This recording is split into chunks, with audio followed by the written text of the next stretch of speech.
ঘরে যখনই চিকেন আনা হয় তখনই আমি কিছুটা বাঁচিয়ে রাখি আমার ছেলের জন্য। আমার ছেলে চিকেন খেতে খুব ভালোবাসে, তো ওর রিকোয়েস্টই এই চিকেন রেসিপিটা আমার বানানো। আপনারাও কিন্তু ট্রাই করতে পারেন।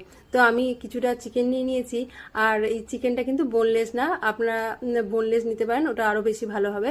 তো চিকেনের উপরে আমি দিয়ে দিচ্ছি আদা, কাঁচা লঙ্কা আর রসুনের একটা পেস্ট, তারপরে নুন, তারপরে দিয়ে দিচ্ছি ভিনিগার, তারপরে দিয়ে দিলাম tomato sauce, chilli sauce, soya sauce, এবার দিয়ে দিচ্ছি গোলমরিচের গুঁড়ো, আর দিয়ে দিচ্ছি রং হওয়ার জন্য কাশ্মীরি মির্চি। এগুলো সব একসঙ্গে ভালো করে মাখিয়ে নেবো, কিছুক্ষণ মাখিয়ে রেখে দেবো ম্যারিনেট করে। এরপরে আমি একটা 5 টাকা দামি কুরকুরের প্যাকেট নিয়েছি, আপনারা চাইলে কিন্তু এখানে লেজ ইউজ করতে পারেন। এরপরে একটা ভারী কিছু দিয়ে কুরকুরেটাকে একটু গুঁড়ো করে নেবো, খুব মিহি গুঁড়ো করার দরকার নেই। তারপরে একটু আমি প্লেটে ঢেলে এরকম রেখে দিচ্ছি। এরপরে আমি আর একটা প্লেট নিয়ে নেবো কিছুটা ময়দা, মানে 1.5 চামচ মতন, আমি 1 চামচই দেখিয়েছি যদিও।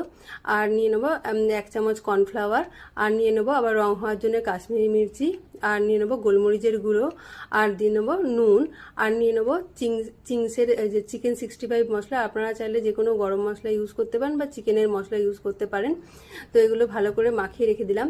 এরপর একটা ডিম ফাটিয়ে নিচ্ছি, আর ডিমে একটু নুন দেবো। আর অবশ্যই আপনারা ঝালটা আর নুনটা একটু আপনাদের মানে পছন্দ মতন এবং প্রয়োজন মতন নেবেন, কারণ এই সসগুলোতে এবং ওই মশলাগুলোতেও কিন্তু নুন আর ঝাল আছে, কুরকুরেতেও কিন্তু ঝাল নুন আছে। যাই হোক, এরপর ম্যারিনেট করে রাখা ওই চিকেনটা এরপরে আমি ওই ময়দার মিশ্রণে লাগিয়ে এবার ডিমের ওই ব্যাটারটা ডিপ করে আর কুরকুরের মধ্যে লাগিয়ে এরপরে সাদা তেলে আমি একটা একটা করে ভেজে নেবো।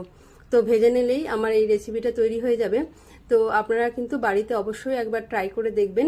আপনারা তো নানা রকমের রেসিপি বানান, তো এইভাবে বানিয়ে দেখবেন একবার, খুব ভালো হয়। আমি খেয়ে দেখাতে পারলাম না, কিন্তু সত্যি ভীষণ ভালো হয়েছিল। আপনারা অবশ্যই ট্রাই করবেন। তো রেসিপিটা কেমন হলো অবশ্যই কমেন্টে অবশ্যই জানাবেন। তো টাটা, বাই বাই এখনকার মতো।